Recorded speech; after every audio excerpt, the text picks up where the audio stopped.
श्री परमात्मने नमः।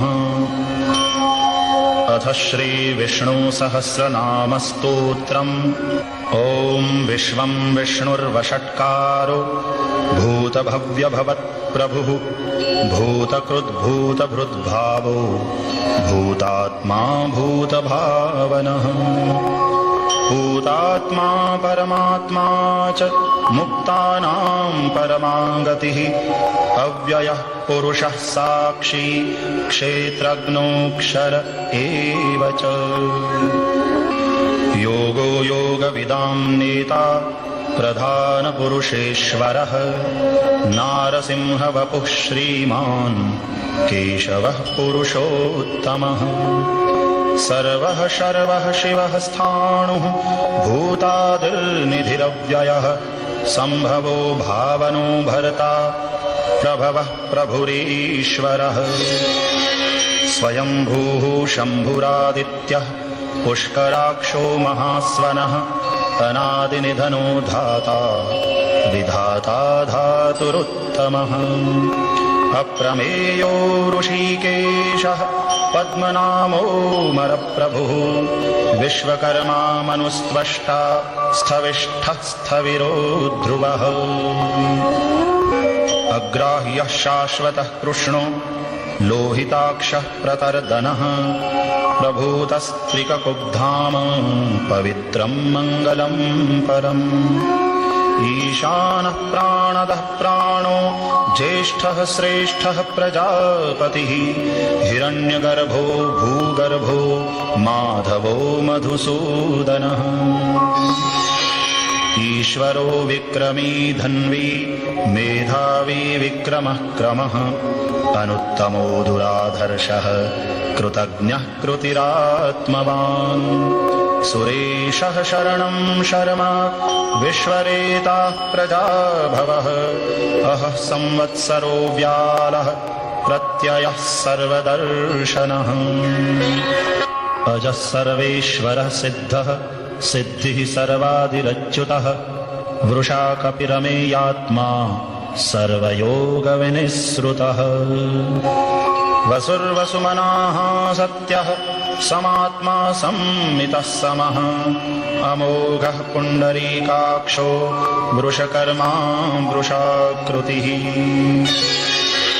रुद्रो बहुशिरा बभ्रुर्विश्वयोनिः शुचिश्रवाः अमृतः शाश्वतस्थाणुः वरारोहो महातपाः। सर्वगः सर्वविद्भानुर्विश्वक्सेनो जनार्दनः वेदो वेदविदव्यङ्गो वेदाङ्गो वेदवित्कविः। लोकाध्यक्षः सुराध्यक्षो धर्माध्यक्षः कृताकृतः चतुरात्मा चतुर्व्यूहः चतुर्द्रंष्ट्रश्चतुर्भुजः। राजिष्णुर्भोजनं भोक्ता सहिष्णुर्जगदादिजः अनघो विजयो जेता विश्वयोनिः पुनर्वसुः। उपेन्द्रो वामनः प्रांशुः अमोघः शुचिरूर्जितः अतीन्द्रः सङ्ग्रहः सर्गो धृतात्मा नियमो यमः। वेद्यो वैद्यः सदा योगी वीरः माधवो मधुः अतीन्द्रियो महामायो महोत्साहो महाबलः। महाबुद्धिर्महावीर्यो महाशक्तिर्महाद्युतिः अनिर्देश्य वपुः श्रीमान् अमेयात्मा महादृधृक्। महेश्वासो महीभर्ता श्रीनिवासः सतां गतिः अनिरुद्धः सुरानन्दो गोविन्दो गोविदां पतिः। मरीचिर्दमनो हंसः सुपर्णो भुजगोत्तमः हिरण्यनाभः सुतपाः पद्मनाभः प्रजापतिः। अमृत्युः सर्वदृक्सिंहः सन्धाता सन्धिमान् स्थिरः अजो दुर्मर्षणः शास्ता विश्रुतात्मा सुरारिः। गुरुर् गुरुर्गुरुतमो धाम सत्यः सत्यपराक्रमः निमिषो निमिषस्रग्वी वाचस्पतिरुदारधीः अग्रणीर्ग्रामणी श्रीमान् न्यायो नेता समीरणः सहस्रमूर्धा विश्वात्मा सहस्राक्षः सहस्रपात् आवर्तनो निवृत्तात्मा संवृतः संप्रमर्दनः अहः संवर्तको वह्निः अनिलो धरणीधरः सुप्रसादः प्रसन्नात्मा विश्वधृग्विश्वभुग्विभुः सत्कर्ता सत्कृतः साधुर्जह्नुर्नारायणो नरः असंख्येयो प्रमेयात्मा विशिष्टः शिष्टकृच्छुचिः सिद्धार्थः सिद्धसङ्कल्पः सिद्धिदः सिद्धिसाधनः वृषाही वृषभो विष्णुर्वृषपर्वा वृषोदरः वर्धनो वर्धमानश्च विविक्तश्रुतिः सागरः सुभुजो दुर्धरो वाग्मी महेन्द्रो वसुदो वसुः नैकरूपो बृहद्रूपः क्षितिविष्टः प्रकाशनः ओजस्तेजोद्युतिधरः प्रकाशात्मा प्रतापनः रुद्धः स्पष्टाक्षरो मन्त्रः चन्द्रांशुर्भास्करद्युतिः अमृतांशूद्भवो भानुः शशबिन्दुः सुरेश्वरः औषधं जगतः सेतुः सत्यधर्मपराक्रमः भूतभव्यभवन्नाथः पवनः पावनो नलः कामः कामकृत्कान्तः कामः कामप्रदः प्रभुः युगादिकृद्युगावर्तो नैकमायो महाशनः अदृश्यो व्यक्तरूपश्च सहस्रजिदनन्तजित् इष्टो विशिष्टः शिष्टेष्टः शिखण्डी नहुषो वृषः क्रोधः क्रोधकृत्कर्ता विश्वबाहुर्महीधरः अच्युतः प्रथितः प्राणः प्राणदो वासवानुजः अपान्निधिरधिष्ठानम् अप्रमत्तः प्रतिष्ठितः स्कन्दः स्कन्दधरो धुर्यो वरदो वायुवाहनः वासुदेवो बृहद्भानुः आदिदेवः पुरन्दरः अशोकस्तारणस्तारः शूरः शौरिर्जनेश्वरः अनुकूलः शतावर्तः पद्मी पद्मनिभीक्षणः पद्मनाभोरविन्दाक्षः पद्मगर्भः शरीरभृत् महर्धिरुद्धो वृद्धात्मा महाक्षो गरुडध्वजः अतुलः शरभो भीमः समयज्ञो हविर्हरिः सर्वलक्षणलक्षण्यो लक्ष्मीवान् समितिञ्जयः विक्षरो रोहितो मार्गो हेतुर्दामोदरः सहः महीधरो महाभागो वेगवानमिताशनः उद्भवः क्षोभणो देवः श्रीगर्भः परमेश्वरः करणं कारणं कर्ता विकर्ता गहनो गुहः व्यवसायो व्यवस्थानः संस्थानस्थानदो ध्रुवः परर्धिः परमः स्पष्टः तुष्टः पुष्टः शुभेक्षणः रामो विरामो विरजो मार्गो नेयो नयो नयः वीरः शक्तिमतां श्रेष्ठो धर्मो धर्मविदुत्तमः वैकुण्ठः पुरुषः प्राणः प्राणदः प्रणवः पृथुः हिरण्यगर्भः शत्रुघ्नो व्याप्तो वायुरधोक्षजः ऋतुः सुदर्शनः कालः परमेष्ठी परिग्रहः उग्रः संवत्सरो दक्षो विश्रामो विश्वदक्षिणः विस्तारस्थावरस्थाणुः प्रमाणं बीजमव्ययम् अर्थोऽनर्थो महाकोशो महाभोगो महाधनः अनिर्विण्णः स्थविष्ठो भूर्धर्मयूपो महामखः नक्षत्रनेमिर्नक्षत्री क्षमः क्षामः समीहनः यज्ञ इज्यो महेज्यश्च क्रतुः सत्रं सतां गतिः सर्वदर्शी विमुक्तात्मा सर्वज्ञो ज्ञानमुत्तमम् सुव्रतः सुमुखः सूक्ष्मः सुघोषः सुखदः सुहृत् मनोहरोजितक्रोधो वीरबाहुर्विदारणः स्वापनः स्ववशो व्यापी नैकात्मानैककर्मकृत् वत्सरो वत्सलो वत्सी रत्नगर्भो धनेश्वरः धर्मगुप्धर्मकृद्धर्मी सदसत्क्षरमक्षरम् अविज्ञाता सहस्रांशुः विधाता कृतलक्षणः गभस्तिनेमिः सत्त्वस्थः सिंहो भूतमहेश्वरः आदिदेवो महादेवो देवेशो देवभृद्गुरुः उत्तरो गोपतिर्गोप्ता ज्ञानगम्यः पुरातनः शरीरभूतभृद्भोक्ता कपीन्द्रो भूरिदक्षिणः सोमपोऽमृतपः सोमः पुरुजित्पुरुषोत्तमः विनयो जयः सत्यसन्धो दाशार्हः सात्वतां पतिः जीवो विनयिता साक्षी मुकुन्दो मितविक्रमः अम्भो निधिरनन्तात्मा महोदधिशयोऽन्तकः अजो महार्हः स्वाभाव्यो जितामित्रः प्रमोदनः आनन्दो नन्दनो नन्दः सत्यधर्मा त्रिविक्रमः महर्षिः कपिलाचार्यः कृतज्ञो मेदिनीपतिः त्रिपदस्त्रिदशाध्यक्षो महाशृङ्गः कृतान्तकृत् महावराहो गोविन्दः सुषेणः कनकाङ्गदी गुह्यो गभीरो गहनो गुप्तश्चक्रगदाधरः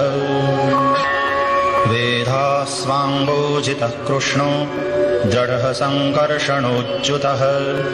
वरुणो वारुणो वृक्षः पुष्कराक्षो महामनाः भगवान् भगहानन्दी वनमाली हलायुधः आदित्यो ज्योतिरादित्यः सहिष्णुर्गतिसत्तमः सुधन्वा खण्डपरशुर्दारुणो द्रविणप्रदः दिवि स्पृक् सर्वद्रग्व्यासो वाचस्पतिरयो निजः त्रिसामा सामगस्साम निर्वाणं भेषजं विशत् सन्न्यासकृच्छमः शान्तो निष्ठा शान्तिः परायणः शुभाङ्गः शान्तिदः स्रष्टा कुमुदः कुवलेशयः गोहितो गोपतिर्गोप्ता वृषभाक्षो वृषप्रियः अनिवर्ते निवृत्तात्मा संक्षेप्ता क्षेमकृच्छिवः श्रीवत्सवक्षाः श्रीवासः श्रीपतिः श्रीमताम्बरः श्रीदः श्रीशः श्रीनिवासः श्रीनिधिः श्रीविभावनः श्रीधरः श्रीकरः श्रेयः श्रीमान् लोकत्रयाश्रयः स्वक्षः स्वङ्गः शतानन्दो नन्दिर्ज्योतिर्गणेश्वरः विजितात्मा विधेयात्मा सत्कीर्तिश्चिन्न संशयः उदीर्णः सर्वतश्चक्षुः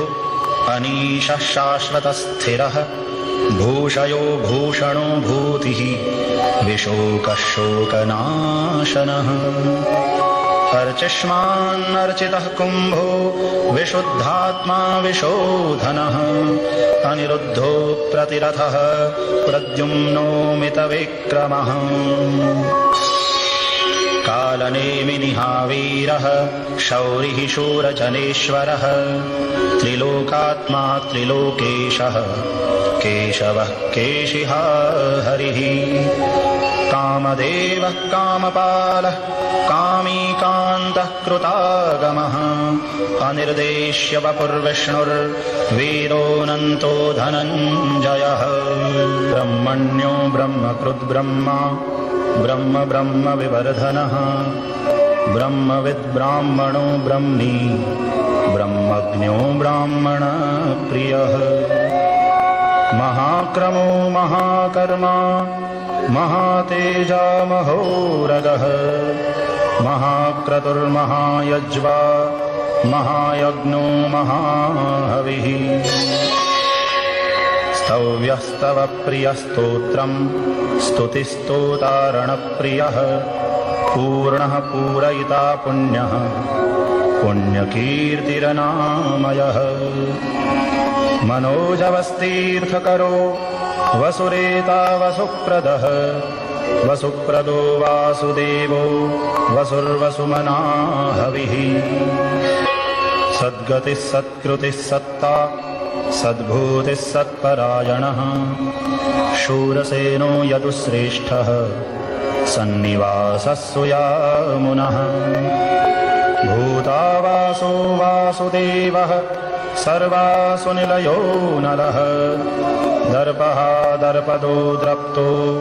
दुर्धरोऽधापराजितः विश्वमूर्तिर्महामूर्तिः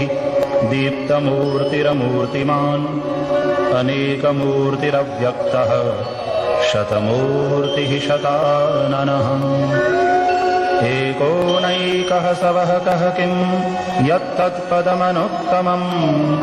लोकबन्धुर्लोकनाथो माधवो भक्तवत्सलः सुवर्णवर्णो हेमाङ्गो वराङ्गश्चन्दनाङ्गदी वीरः विषमः शून्यो घृताशीरचलश्चलः अमानीमानदो मान्यो लोकस्वामी त्रिलोकधृक् सुमेधा मेधजो धन्यः सत्यमेधाधराधरः तेजो वृषोद्युतिधरः सर्वशस्त्रभृताम्बरः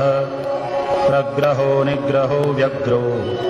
नैकशृङ्गो गदाग्रजः